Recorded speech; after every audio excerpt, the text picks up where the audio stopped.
For the first time in 11 years, our flagpoles have been remodeled.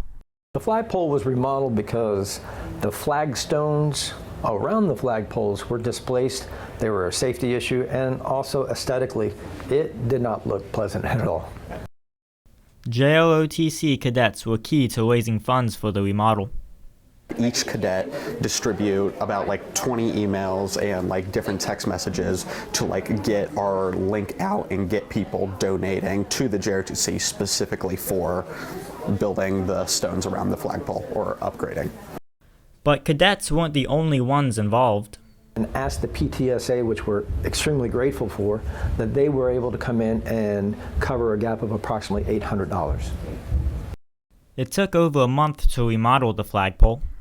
But now, Broughton students can enjoy a fresh view of the school's flagpoles. Emerson Hall, NBTV.